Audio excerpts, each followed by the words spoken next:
मलिन बस्ती मामले पर सियासत तेज, बस्तियों में अतिक्रमण हटाने की होगी कार्रवाई। कांग्रेस ने की पीड़ित परिवार के पुनर्वास की मांग, भाजपा ने लगाया राजनीतिक रोटियां सेकने का आरोप।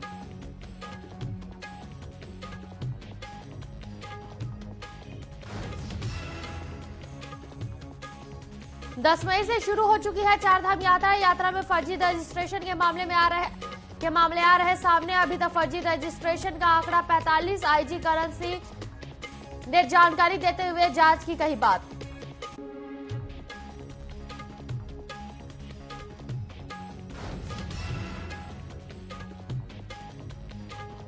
रुद्रपुर में मारपीट की सूचना पर घटनास्थल जा रही पुलिस की टीम पर जुआरियों ने किया पथराव की सूचना मिलने पर पहुंची सीओ। आरोपी पर कड़ी कार्रवाई करने की कही बात।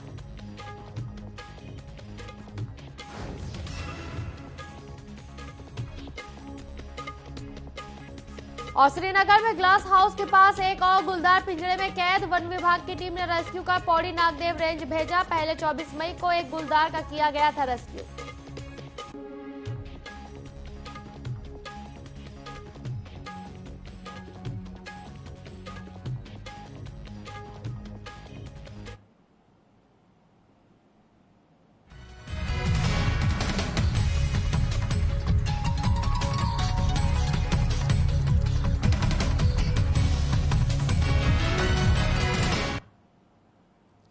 नमस्कार, न्यूज अपडेट में आपका स्वागत है। मैं हूं आपके साथ सिमरन मिश्रा। बढ़ते हैं खबरों की ओर।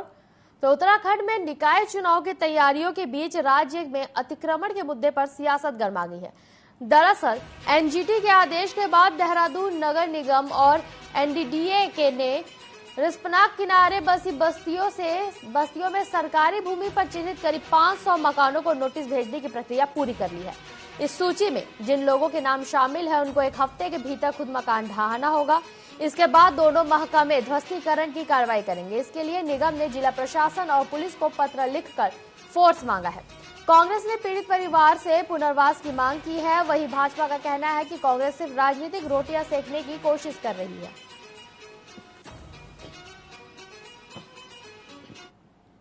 ये सरासर अन्याय है, गरीब लोगों के साथ अन्याय है। एक तरफ तो मोदी जी कहते हैं कि मैं इतने लोगों को 2000 तक सारे देश के लोगों को छत दे दूंगा। दूसरी तरफ जो बेचारे अपना जुगाड़ करके अपनी व्यवस्थाएं करके छत बनाए हुए उनको उजाड़ने का काम कर रही है। हमारा आरोप है कि सरकार उसमें एक तरफा कार्रवाई कर रही है और साथ ही सरकार से अनुरोध भी है कि वो इसमें दोबारा पुनर्विचार करे और एनजीटी में ही पुनर्विचार याचिका भी डाली जा सकती है या उस एनजीटी के निर्णय के खिलाफ हाईकोर्ट जाया जा सकता है। इतनी जल्दी लोगों को उजाड़ा नहीं जा सकता, ये अन्याय है। देखिए, भारतीय जनता पार्टी किसी भी मलिन बस्ती को तोड़ने की योजना नहीं बना रही है, नहीं भारतीय जनता पार्टी की सरकार की कोई ऐसी मंशा है। और भारतीय जनता पार्टी हमेशा समाज के अंतिम छोर पर बैठे व्यक्ति के चेहरे पे कैसे मुस्कान हो, उनके हितों के लिए क्या क्या हो सकता है, उनकी अच्छाई के लिए क्या क्या हो सकता है, उसके लिए भारतीय जनता पार्टी सरकार कार्य करेगी। लेकिन एनजीटी के आदेश जो हुए हैं उसको लेकर सरकार उसको गंभीरतापूर्वक ले रही है और उसके जो आदेश एनजीटी के जो आदेश हैं उसका गंभीरतापूर्वक से अध्ययन किया जा रहा है और गरीब आदमी को किसी भी प्रकार का कोई नुकसान न हो, इसके लिए भी सरकार पूरी तरह से तैयार है। 10 मई से चारधाम यात्रा की शुरुआत हो गई है। चारधाम यात्रा में ऑनलाइन रजिस्ट्रेशन और ऑफलाइन रजिस्ट्रेशन की सुविधा दी गई है, लेकिन अब भीड़ को देखते हुए फर्जी रजिस्ट्रेशन के मामले भी सामने आ रहे हैं। इसे लेकर आईजी करण सिंह नगनियाल ने बताया कि भीड़ को बढ़ते देख कुछ असामाजिक तत्व इसी में ऐप में जाकर फर्जी तरीके से रजिस्ट्रेशन कर रहे हैं। अभी तक फर्जी रजिस्ट्रेशन का आंकड़ा 45 पाया गया है, जिसमें हरिद्वार, उत्तरकाशी, रुद्रप्रयाग में मामले दर्ज है। इसकी जांच चल रही है। जब से ये भीड़ बढ़ने के कारण को देखा गया तो फर्जी रजिस्ट्रेशन भी एक बात सामने आई है। तब से ये देखा गया है कि कुछ लोग किसी में हेर फेर करके, एडिटिंग करके या ऐप में जाके फर्जी नाम से इस तरह से नए अपना रजिस्ट्रेशन करा ले रहे हैं। तो इस तरह के अभी चेकिंग में करीब 45 कुल मुकदमे कायम हुए हैं, जिसमें देहरादून, हरिद्वार, उत्तरकाशी और रुद्रप्रयाग प्रमुख रूप से है, जहां पर इस तरह के मुकदमे कायम किए गए। लोकसभा चुनाव जैसे जैसे आखिरी चरण की तरफ बढ़ रहा है, नई सरकार को लेकर लोगों के बीच चर्चा भी बन रही है। सभी राजनीतिक पार्टियों के नेता सरकार बनाने के अपने अपने दावे कर रहे हैं। उत्तराखंड भाजपा अल्पसंख्यक मोर्चा के प्रदेश अध्यक्ष इंतजार हुसैन ने पीएम मोदी के तीसरे बार प्रधानमंत्री बनने का दावा करते हुए कहा कि देश के प्रधानमंत्री नरेंद्र मोदी ने जिस तरीके से देश में विकास की गंगा बहाई है और सबको साथ लेकर देश की तरक्की की है, उसको लेकर एक बार फिर लोगों ने पीएम मोदी को भारी समर्थन दिया है। आदरणीय प्रधानमंत्री नरेंद्र मोदी जी के नेतृत्व में पुनः तीसरी बार सरकार बनने जा रही है। जिस प्रकार से प्रधानमंत्री नरेंद्र मोदी जी ने काम किया है उसका जनादेश जनता ने दिया है। हमारे देश में 7 चरणों में चुनाव थे, 6 चरणों का चुनाव हो चुके हैं और 6 चरणों में स्पष्ट हो चुका है कि प्रधानमंत्री नरेंद्र मोदी जी तीसरी बार प्रधानमंत्री बनने जा रहे हैं। पर पूर्ण बहुमत की सरकार भारतीय जनता पार्टी की बनने जा रही है। मैं धन्यवाद देना चाहता हूं देश की जनता का, जिन्होंने एक तरफा जनादेश भारतीय जनता पार्टी को दिया है। रुद्रपुर से जुआरियों के पुलिस से मारपीट का मामला सामने आया है। दरअसल रुद्रपुर कोतवाली की चौकी रामपुरा में मारपीट की सूचना पर जा रही इस दौरान सत्ता चौराहे पर जुआरियों ने पुलिस को घेर लिया और पुलिस पर पथराव कर दिया। पथराव होता देख पुलिसकर्मियों ने वहां से भागकर जान बचाई। पथराव होने की सूचना पर कोतवाली ने पुलिस फोर्स और सिटी सीओ निहारिका तोमर मौके पर पहुंची। पुलिस के पहुंचने से पहले जुआरी वहां से भाग चुके थे।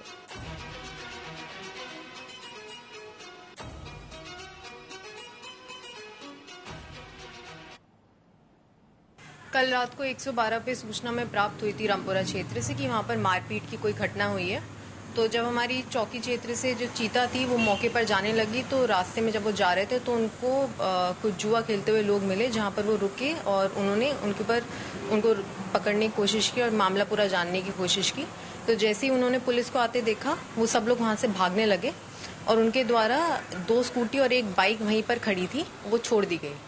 तो जब पुलिस वाले वहां पर पहुंचे तो इनमें से जो लोग जुआ खेल रहे थे उनमें से 3-4 लोगों द्वारा पुलिस के विरोध दर्ज किया गया और झड़प हुई।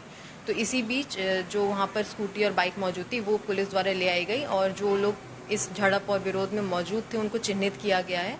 जो हमारे रात्रि अधिकारी थे मौके पर पहुंचे और बाकी फोर्स भी वहाँ भेजी गई थी। इसमें जो रात्रि अधिकारी है उनसे रिपोर्ट ली जा रही है जिस पर उचित कार्रवाई की जाएगी और शीघ्र ही इसमें मुकदमा भी पंजीकृत किया जाएगा। देहरादून के नामी बिल्डर सतेंद्र साहनी ने आत्महत्या के बाद अभी से राजनीति भी शुरू हो गई है। कांग्रेस प्रवक्ता शीशपाल सिंह बिष्ट ने कहा कि बिल्डर के सुसाइड नोट में आत्महत्या के पूरे कारण लिखे और कई रसूखदारों का नाम भी लिया गया है। साथ ही सेव लाइफ फैमिली भी लिखा है। पुलिस ने उनके परिवार को प्रोटेक्शन नहीं दिया। कांग्रेस का मानना है कि इस पूरे प्रकरण की उच्च स्तरीय जांच होनी चाहिए।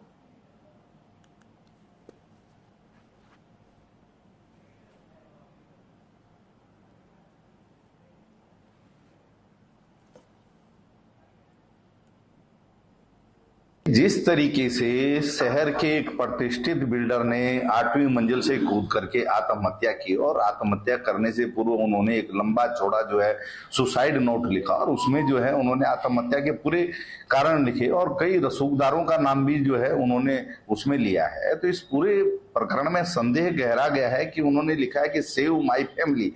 इसका मतलब है उनके परिवार को भी जो है जान का खतरा है। पुलिस ने उनके परिवार को जो है अभी क्या प्रोटेक्शन दिया है क्या नहीं दिया है ये भी देखने वाली बात है और असल दोषी जो पर्दे के पीछे हैं वो भी जो है जांच के दायरे में आए या नहीं आए। इसीलिए कांग्रेस पार्टी कह रही है कि इस पूरे प्रकरण की जो है उच्च स्तरीय जांच होनी चाहिए। उधम सिंह नगर के दिनेशपुर क्षेत्रांतर्गत शिव आरोग्य केंद्र पर स्वास्थ्य विभाग ने छापेमारी की है। बताया जा रहा है कि एक मरीज ने शिवा आरोग्य केंद्र से पथरी का इलाज कराया था। काफी पैसा खर्च करने के बावजूद भी ठीक नहीं हुआ, जिसके बाद मरीज ने सीएम पोर्टल पर इसकी शिकायत दर्ज कराई। मरीज की शिकायत पर स्वास्थ्य विभाग की टीम अपर मुख्य चिकित्सा अधिकारी डीपीसी और जिला आयुर्वेदिक अधिकारी आलोक कुमार ने मौके पर पहुंचकर कई दवाइयों की जांच की। इसके साथ ही 7 से 8 प्रतिबंधित दवाइयों के सैंपल भी टीम अपने साथ ले गई।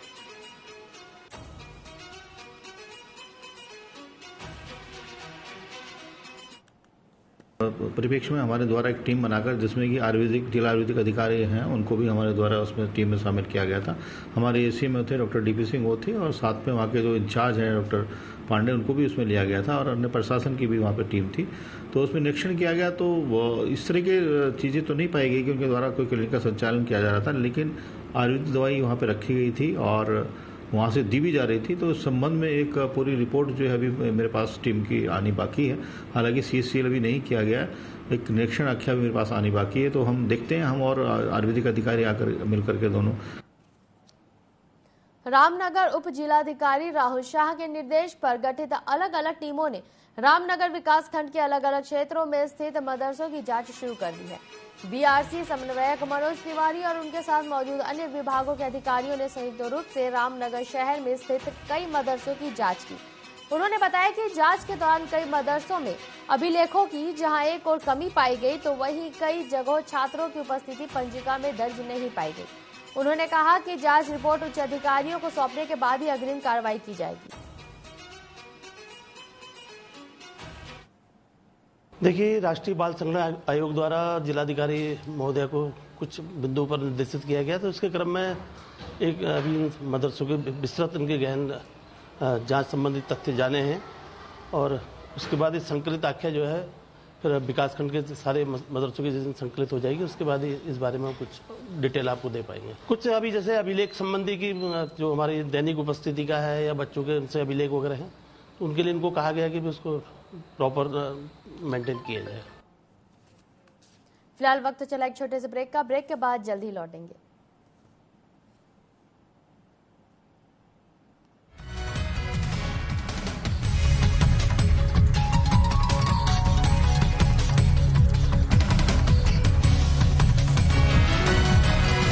क्या गिनती गिनती लगा रखा है? क्या रखा है गिनती में? 4 प्लेट दे दो भैया। एक को एक ही मिलता है। अरे एक नहीं है, 4 है हम। अरे कहाँ से 4 है? यहाँ से। ये मेरी बेटी है, ये मेरी बीवी है। अरे माँ कहाँ गई? अरे माँ मुझे भी गिन लो भैया, जिंदा हूँ अभी। भैया, ये होती है गिनती। गिनती नहीं तो हिस्सा नहीं। इस बार हिस्सेदारी को वोट करते हैं। क्यों अम्मा? हाँ, नहीं तो पड़ेगा अम्मा का लट।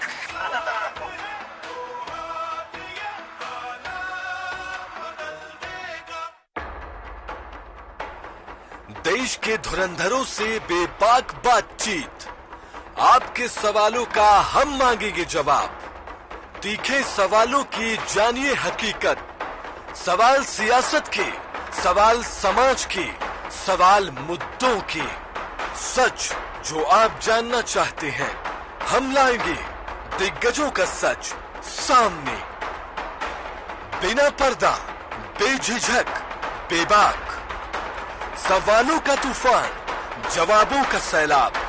देखते रहिए चैनल हेड मोहित साहू के साथ सीधी बात माननीय के साथ, हर रविवार शाम 7 बजे सिर्फ TV 24 पर।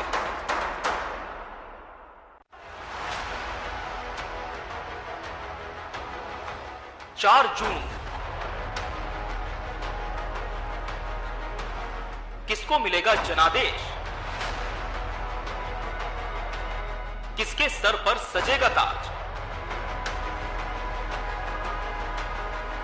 खिलेगा कमल या उठेगा हार? देखिए सबसे तेज नतीजे सिर्फ TV 24 पर दिन भर।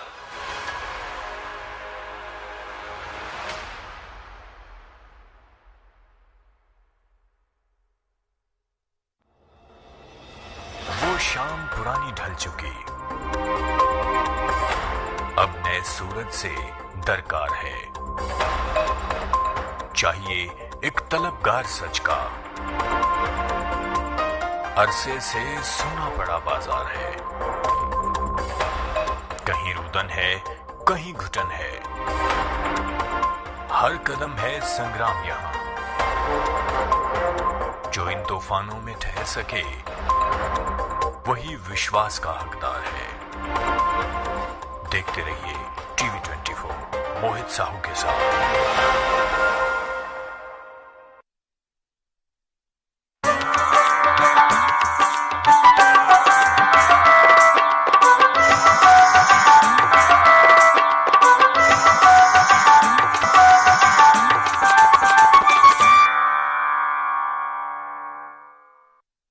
डॉक्टर साहब, ये माँ के ऑपरेशन के पैसे। वो हो गए। भाई तू क्या कर रहा है? इधर आ, बैठ। 25 लाख तक का इलाज अब फ्री।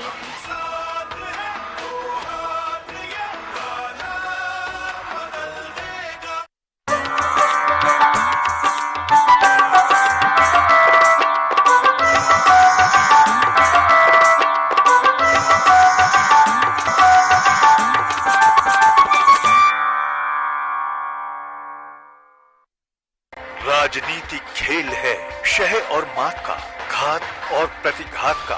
राजनीति के खेल में कौन है राजा, कौन है प्यादा, कहाँ टूटी है संयम की मर्यादा, जनता में कौन लोकप्रिय है ज्यादा, बताएंगे सच पूरा कभी नहीं आधा। अपने दर्शकों से हमारा है ये वादा। टीवी 24। डॉक्टर साहब, ये माँ के ऑपरेशन के पैसे। वो हो गए। और टेस्ट के? हो गए। और दवाइयाँ? अरे भाई हो गए, मुझे और भी पेशेंट देखने हैं। भाई तू क्या कर रहा है? इधर आ, बैठ। 25 लाख तक का इलाज अब फ्री।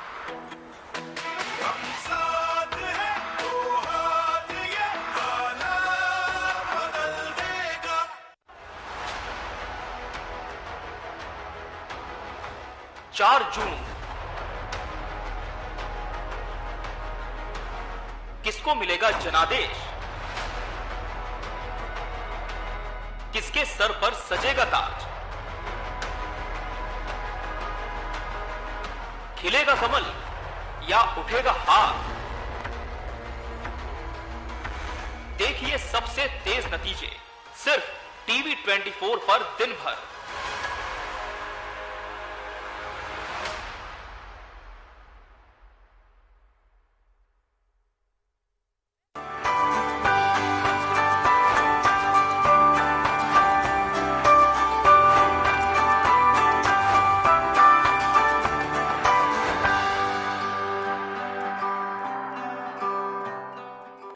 कहाँ जा रहा है जोगी? ताऊ एक नहीं 3 काम के लिए जा रहा था। आपने टोक दिया, बताओ। और क्या? कानूनी एमएसपी लेनी है ताऊ, खाद बीज से जीएसटी हटवानी है और लोन भी माफ कराना है, समझे? ये कराएगा लोन माफ। तेरे वोट से 72,000 करोड़ का कर्जा कांग्रेस ने माफ किया था कि नहीं?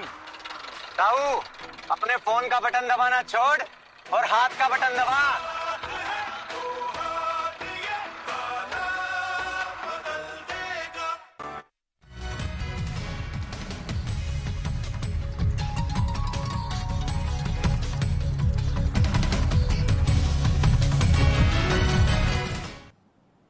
ब्रेक के बाद आपका स्वागत है। बढ़ते हैं खबरों की ओर। तो श्रीनगर में ग्लास हाउस के समीप 24 मई को एक गुलदार के पिंजरे में कैद होने पर वन विभाग ने उसका रेस्क्यू किया था, लेकिन बीते रोज शाम ढलने के बाद ग्लास हाउस के समीप लगे पिंजरे में एक और गुलदार कैद हो गया, जिसको वन विभाग की टीम ने रेस्क्यू कर पौड़ी नागदेव रेंज भेज दिया है।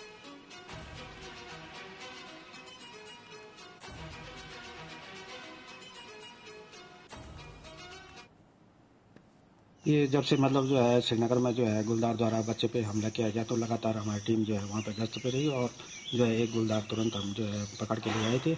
और इसी के साथ फिर जो है कल रात को भी हम एक गुलदार और पकड़ के ले आए, जिसको रेस्क्यू जो है यहाँ पे किया गया नागदेव रेंज में। तो इस प्रकार से नागदेव रेंज में अभी हमारे पास 2 गुलदार जो है मौजूद हैं।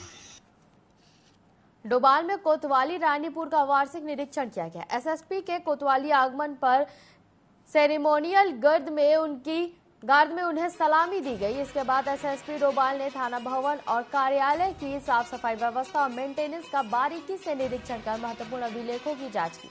इस दौरान उन्होंने अभिलेखों को अपडेट रखने के निर्देश दिए।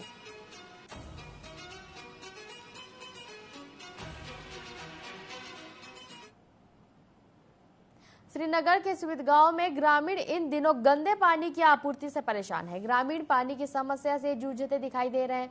ऐसे में स्विद निवासी अनिल दत्त तिवारी ने जल संस्थान से गांव में जल्द पेयजल आपूर्ति करवाने की मांग की। उन्होंने कहा कि गंदे पानी की आपूर्ति से हैंडपंप और ट्यूबवेल का सहारा लेना पड़ रहा है। आगे उन्होंने कहा कि पानी की समस्या को लेकर सीएम हेल्पलाइन में भी उन्होंने शिकायत की, लेकिन वहां से भी समाधान नहीं हुआ। मटमैले पानी की आपूर्ति होने से बीमारियों का खतरा बढ़ गया है।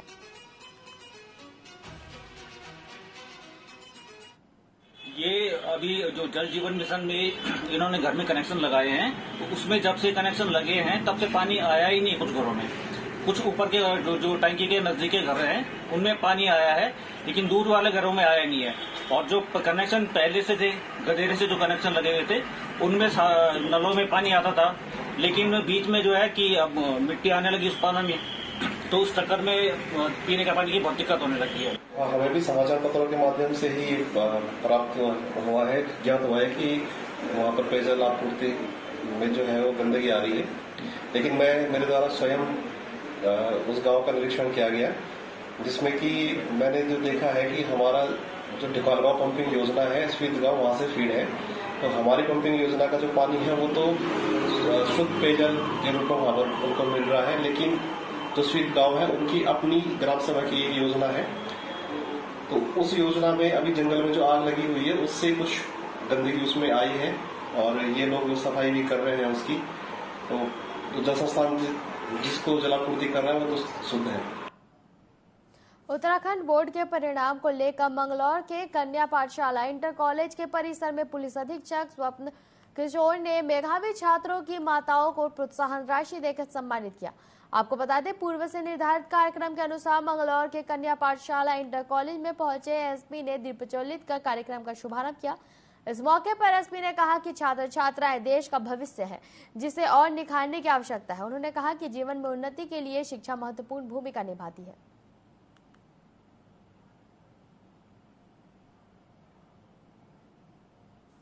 किस्म से प्रोत्साहन राशि 1,000 रुपये उन बच्चों को, माताओं को दिए हैं जिनके मार्क्स अच्छे आए हैं। तो हम समझते हैं कि माताओं की भी पीठ थपथपा देनी बहुत जरूरी है। शिक्षक वृंद और जो भी हमारी छात्राएं हैं, उन सबको आज के इस खूबसूरत आयोजन के लिए और प्रस्तुति के लिए कोटि कोटि साधुवाद। प्रबंधक महोदय के द्वारा 59 छात्राओं को की माताओं को 1,000 रुपये पुरस्कार स्वरूप, प्रोत्साहन स्वरूप दिए गए। उधम सिंह नगर खटीमा के टेढ़ा घाट में हुई चोरी का आज पुलिस ने खुलासा किया है। एसपी क्राइम चंद्रशेखर घोरपड़े ने मीडिया से रूबरू होते हुए बताया कि कुछ दिन पूर्व कैलाश चंद्र जोशी निवासी टेढ़ा घाट घटीमा ने कोतवाली में तहरीर दी थी कि वह परिवार के साथ कैची धाम घूमने गए थे। उस दौरान चोरों ने उनके घर से सोने के चांदी के आभूषण चोरी किए। लगातार पूछताछ और मुखबिर की सूचना पर 4 लोगों को गिरफ्तार किया गया। वहीं लगभग 15 लाख के सोने चांदी के आभूषण और साथ में एक मोटरसाइकिल भी बरामद किया गया।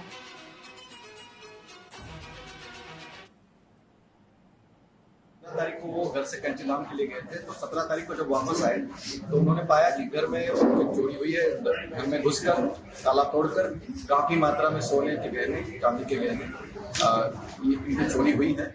25 तारीख को हमने इसमें 4 अभियुक्त गिरफ्तार किए हैं और इनके द्वारा हमने एक और मुकदमे 150/24 का भी माल हमने इनसे बरामद किया है। तो लगभग ये दोनों मुकदमे का बरामदगी जो हुई है 15 लाख से भी ज्यादा इसकी अनुमानित कीमत है। अशरफ और अकील ये दोनों खटीमा के निवासी है, इस्लाम नगर के, लेकिन ये अभी वांटेड है और इनकी गिरफ्तारी के प्रयास लगातार चल रहे हैं।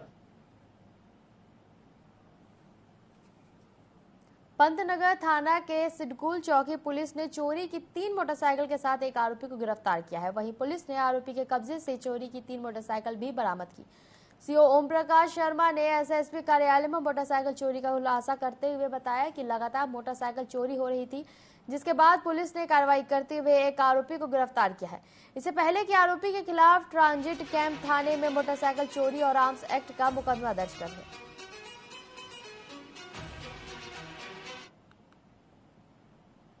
देखिए, श्रीमान वरिष्ठ पुलिस अधीक्षक महोदय द्वारा एक टीम का गठन किया गया। सिडकुल चौकी क्षेत्र से काफी मोटरसाइकिलें चोरी हो रही थी, तो कल एक व्यक्ति गुलबेस हुसैन को गिरफ्तार किया गया मोटरसाइकिल से। उससे पूछताछ की गई तो उसने बताया मैंने मोटरसाइकिल चोरी की है, तो उससे चोरी की गई है। उससे और पूछताछ की गई तो उसने 2 मोटरसाइकिलें और बरामद की गई हैं, जो चौकी सिडकुल क्षेत्र से ही चुराई गई थी। उनको गिरफ्तार किया गया, उसको गिरफ्तार करके जेल भेजा जा रहा है। उसका आपराधिक इतिहास है, ट्रांजिट कैंपस पर 2 मुकदमे हैं, एक चोरी का मुकदमा है, एक 4/25 का मुकदमा दर्ज है। टनकपुर के नगरपालिका परिषद में कई वर्षों पूर्व एक धर्मशाला का निर्माण कराया गया था, जिसमें आए दिन शादी विवाह के प्रोग्राम भी होते हैं और उसका नगर पालिका परिषद को चार्ज भी दिया जाता है, जिसमें वर्तमान समय में कई वर्षों से आंगनबाड़ी केंद्र और वार्ड नंबर 10 का प्राथमिक विद्यालय भी चल रहा है। इस धर्मशाला में बड़े दुर्भाग्य से कहना पड़ रहा है कि अभी तक इस धर्मशाला में विद्युत कनेक्शन न होने के कारण वर्तमान में धर्मशाला में चलने वाले आंगनबाड़ी और प्राथमिक विद्यालय के नन्हे मुन्ने बच्चे इस भयानक गर्मी में शिक्षा लेने को मजबूर है। ऐसी भयानक गर्मी में बच्चों की तबीयत खराब होने का खतरा बना हुआ है। इसकी सूचना मैंने लगभग विगत 2 वर्षों से नगर पालिका के समस्त कर्मचारियों को, मौजूदा अधिशासी अधिकारी श्री भूपेंद्र प्रसाद जोशी जी को कई सैकड़ों बार दी थी, लेकिन उन्होंने बजट का हवाला देते हुए उन्होंने मेरे से कहा कि अभी तक हमारे पास बजट का व्यवस्था न होने के कारण हम इसमें विद्युत कनेक्शन नहीं कर पा रहे। तार का जो भी कनेक्शन है उनके को बजट नहीं है, क्योंकि वहाँ पर एक आंगनबाड़ी भी चल रही है। ऐसा लगता है कि अगर परमानेंट वहाँ पर कोई कक्षा चल रही है तो विद्युत व्यवस्था तो होनी ही चाहिए। और हम लोगों का आज लास्ट वर्किंग डे था और अब हम लोग जुलाई से अपनी बिल्डिंग को भी शिफ्ट हो जाएंगे, लेकिन अगर वहाँ पर आंगनबाड़ी चलती है तो जरूरत विद्युत की वहाँ पर महसूस होगी। न्यूज अपडेट में फिलहाल के लिए इतना ही। बने रहे टीवी 24 के साथ। नमस्कार।